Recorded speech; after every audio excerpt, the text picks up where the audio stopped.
जबलपुर की प्रसिद्ध फिल्म अभिनेता प्रेमनाथ की जयंती पर फिल्म उत्थान संस्था द्वारा पीएससीएम कॉलेज ऑडिटोरियम में प्रेमनाथ की फिल्मों की पोस्टर प्रदर्शनी, वृत्तचित्र और जबलपुर की फिल्मकारों द्वारा निर्मित फिल्मों, वेब सीरीज का प्रदर्शन किया जाएगा। कार्यक्रम के मुख्य अतिथि वरिष्ठ समाज सेवी और उद्योगपति डॉक्टर कैलाश गुप्ता और अध्यक्षता हेमंत सिंह सीईओ करेंगे। संस्था के संजय प्रसाद, पंकज गोस्वामी और सौरभ अग्रवाल आदि ने प्रेमनाथ के प्रशंसकों के सिने प्रेमियों और फिल्मकारों से मौजूदगी की अपील की है। जब तक उसके बाजू में ताकत और हाथ में तलवार है, राजा राजा रहेगा, प्रजा प्रजा रहेगी।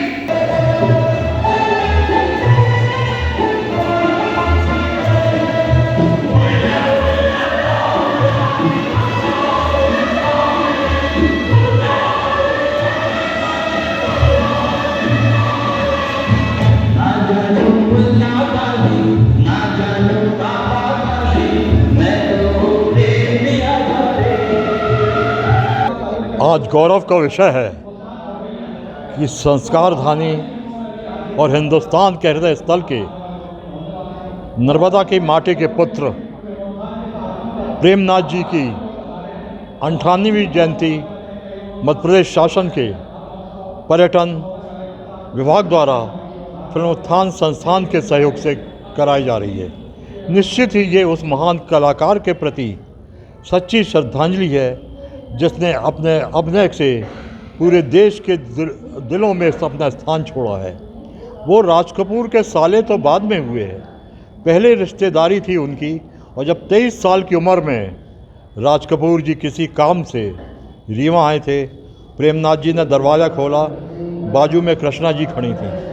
कृष्णा जी की उम्र उस समय 17 वर्ष थी और राज कपूर ने उसी समय शादी का प्रस्ताव दे दिया कृष्णा जी को और बाद में शादी हो गई। प्रेमनाथ जी उनके साले हुए और प्रेमनाथ जी की शादी ताजमहल की अद्वितीय अभिनेत्री बीना राय जी से हुई।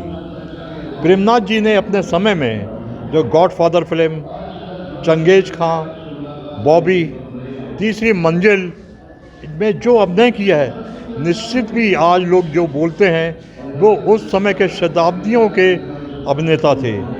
ये शताब्दियों शब्द उसी समय से चला आ रहा है जब प्रेमनाथ जी थे और इतने धार्मिक व्यक्ति थे। वो प्रतिवर्ष 1 महीने के लिए जबलपुर आते थे और नर्मदा तट पे, जलेर घाट तट पे वो एक घास फूस की कुटिया बनाते थे, उसमें बैठ के ध्यान करते थे और जबलपुर के नाट्य कलाकारों से मिलते थे और जिन नाट्य कलाकारों से वो प्रभावित होते थे अपने साथ उनको बम्बई लेकर जाते थे और उनको फिल्मों में यथोचित स्थान दिलाने की पूरा प्रयास रहता रहा। उनके उस समय अभिन्न मित्रों में दिलीप कुमार जी थे, देवानंद जी भी थे। प्रेमनाथ जी के 2 सुपुत्र हैं, उन्होंने भी अपने के क्षेत्र में एक मिसाल कायम की। प्रेम किशन जी ने सलमान खान जी को लेकर गर्व पिक्चर बनाई और एजेस्टिया करके उनकी जो सिनेवेस्टिया कंपनी है लगातार सीरीज बनाती जा रही है। और निश्चित ही प्रेमनाथ जी को स्मरण करके यह शहर अपने आप को कृतज्ञ महसूस करता है। उन्होंने 1936 में एम्पायर टॉकीज ले ली थी। उस समय एम्पायर टॉकीज थिएटर था, वहाँ पे उनने नाटक भी किए। पृथ्वीराज कपूर जी के भी नाटक हुए उसमें। और बाद में उनने इस जिद पे ले ली कि ये अंग्रेज़ों को केवल प्रवेश मिलता है और उनने इसलिए बोले सबसे पहले मैं प्रवेश करूँगा और ख़रीद के ले लिया। और चूँकि कैंट बोर्ड का मामला था वो एम्पायर टॉकीज, बाद में उनकी वो स्मृति जबलपुर वासियों के अथक प्रयास के बाद भी जमींदोज हो गई क्योंकि कैंट बोर्ड की नियमों के अनुसार वो किसी को दी नहीं जा सकती थी कैंट भूमि की ज़मीन। और जबलपुर के कलाकारों से मैं निवेदन करता हूँ प्रेमनाथ जी जैसा अथक प्रयास करिए, कहीं ना कहीं सफलता आपको प्राप्त होगी।